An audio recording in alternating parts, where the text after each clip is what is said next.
Good morning. ప్రజావాణి news ఛానల్కి స్వాగతం. ఇప్పుడు వివిధ పత్రికల్లో వచ్చిన ముఖ్యాంశాలు. ముందుగా ఈనాడు. నాటకాలకు పార్లమెంటు వేదిక కాదు, నిస్పృహ వెళ్ళగక్కడానికి సభను వాడుకుంటున్నారు. ఎన్నికల్లో ఓటములను జీర్ణించుకోలేకపోతున్నారు. వ్యూహాన్ని మార్చుకోండి, లేదంటే టిప్స్ చెప్తారండి. విపక్షాలపై విరుచుకుపడిన ప్రధాని మోదీ. వాడివేడిగా మొదలైన శీతాకాల సమావేశాలు. నెల రోజులు గైర్హాజరైతే ఉద్యోగం ఉండదిక. ప్రభుత్వం టీచర్లుగా పక్కాగా ముఖ గుర్తింపు హాజరు. విధులకు రాని వారిపై విద్యాశాఖ నిర్ణయం. మీ ఓటే వెలుగులు నింపుతుంది. పాలమూరును దేశంలోనే ఆదర్శంగా తీర్చిదిద్దుతాం. భారత పాలనలో ఇష్టారాజ్యంగా భూముల కన్వర్షన్. అప్పుడు భాజపా ఎందుకు మాట్లాడలేదు? మంత్రి శ్రీధర్ బాబు ధ్వజం. ప్రజలపై 82,000 కోట్ల ఆర్థిక భారం. కమిషన్ల కోసమే విద్యుత్ ప్లాంట్లు. ఎన్నికల కోడ్ ఉల్లంఘిస్తున్న సీఎం. మాజీ మంత్రి హరీష్ రావు ధ్వజం. హిల్ట్ను నిలిపేసేలా ఆదేశాలు ఇవ్వండి. గవర్నర్కు భాజపా నేతల విన్నపం. బృహత్ నగరం దిశగా గ్రేటర్లో 27 పట్టణ స్థానిక సంస్థల విలీనానికి గవర్నర్ ఆమోద ముద్ర. నోటిఫికేషన్ తర్వాయి. సవాళ్లకు ఎదురొడ్డి సాధించాడు. ఎంబీబీఎస్ సీట్ కోసం సుప్రీంకోర్టులో న్యాయ పోరాటం.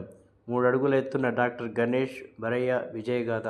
ఇప్పుడు సాక్షి. ఏడాదికి 600 కోట్లు. రాష్ట్ర ప్రభుత్వ శాఖల్లో వేతనాల స్కామ్. 5,000 కోట్ల షాక్. ప్రజలపై పరోక్షంగా విద్యుత్ ఛార్జీల బాదుడుకు డిస్కిమ్ల ప్రతిపాదన. ప్రతి కిలోవాట్కు 50 ఫిక్స్డ్ ఛార్జీలు పెంచాలని ఈఆర్సీకి వినతి. అందుకు ఆమోదం లభిస్తే పేదలపై ఉన్న తక్కువ టారిఫ్లకు రెక్కలు. 1 యూనిట్ పెరిగినా ఛార్జీలు రెట్టింపు. ఇకపై వ్యవసాయం, విద్యుత్ లెక్కలన్నీ పక్కా. ప్రపంచంలోనే ఆదర్శంగా రాష్ట్రాన్ని నిలిపేందుకు కృషి. మక్తల్ బహిరంగ సభలో సీఎం రేవంత్ రెడ్డి. పరిశ్రమలే కీలకం. తెలంగాణ రైజింగ్ విజన్ 2040 డాక్యుమెంట్లో సర్కార్ పెద్దపీట. ఆ ఉత్సవాలకు ముందే హామీలు నెరవేర్చాలి. ప్రజాపాలన సంబరాల్లో ఉద్యోగులకు భాగస్వామ్యం కల్పించాలి. డ్రామాలొద్దు, పని చూడండి. పార్లమెంట్లో విపక్ష సభ్యులు అప్రజాస్వామికంగా వ్యవహరిస్తున్నారంటూ ప్రధాని మోదీ చురుకలు. మరో 400 వృక్షాలకు రక్షణ. చేవెళ్ల హైవే విస్తరణలో ఎన్హెచ్ఏఐ రోడ్ మ్యాప్. బీజాపూర్ జాతీయ రహదారి పనుల ప్రారంభం. 2 ఏళ్లు కాదు, ఏడాదిలోపే సిద్ధం. 4 బృందాలను ఏర్పాటు చేసిన పనులు. ప్రతి 10 కిలోమీటర్లకు ఓ టీం.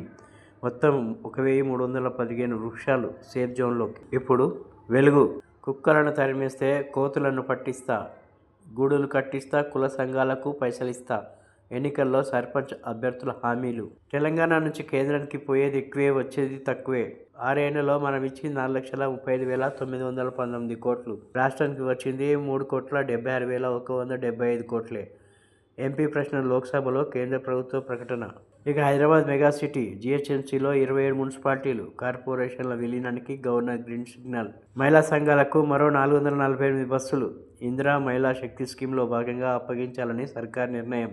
మందు పోసేటోళ్లకు కాదు, మంచోళ్లకు ఓటేయండి. ప్రభుత్వంతో కలిసి ఊర్లను అభివృద్ధి చేసేటోళ్లకు సర్పంచులుగా గెలిపించుకోండి. మక్తల్ సభలో సీఎం రేవంత్ పిలుపు. ఎన్నికల్లో ఎట్లా గెలవాలనో ప్రతిపక్షాలకు టిప్స్ ఇస్తా. డ్రామాలు చేయొద్దంటూ ప్రధాని మోదీ ఫైర్. పార్లమెంట్లో సరిపై రచ్చ. ఓటర్ల జాబితా సవరణపై చర్చకు ప్రతిపక్షాల పట్టు. ఇప్పుడు నమస్తే తెలంగాణ. విజయోత్సవం పేరు జనమే లేరు. ముఖ్యమంత్రి రేవంత్ మక్తల్ సభలో ఖాళీ కుర్చీలే. వచ్చిన కొద్దిమంది మధ్యలోనే ఇంటిదారి. ప్రజలు రాకపోవడంపై మంత్రి వాకిటి. తీవ్ర నిరాశ. సీఎంకు స్వాగతం ఇలాగేనా అంటూ ఆవేదన. ప్రజల తీరు మనసులు గాయపరిచిందని విలవిల. 2 నెలల్లో కొడంగల్ లిఫ్ట్ పూర్తి, లేదంటే వీపులు పగలగొట్టండి రేవంత్. ఏపీకి పరిశ్రమల తరలింపునకే హిల్ట్ కుట్ర. 5 లక్షల కోట్ల భూ స్కామ్. 5,000 పరిశ్రమలు అవుట్. పాలసీ వెనుక కొందరు కీలక నేతల కుతంత్రం. సీఎం రేవంత్ కోడ్ ఉల్లంఘన. అమల్లో పంచాయతీ ఎన్నికల నియమాలు. నారాయణపేట, వనపర్తి శంకుస్థాపనలు.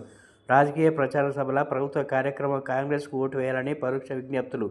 ఎన్నికల సభ తరాలో ప్రజల హామీలు. ఈసీ జోక్యం చేసుకోవాలి. తాతా మధు. మళ్ళీ ఆంధ్ర ధాన్యం. బోనస్ కోసం అక్రమంగా తెలంగాణ తరలిస్తున్న ఏపీ వ్యాపారులు. నేరుడు ఇదే రోజుల్లో వందలాది లారీలను పట్టుకున్న స్థానిక రైతులు. తిప్పి పంపడం మినహా చర్చలు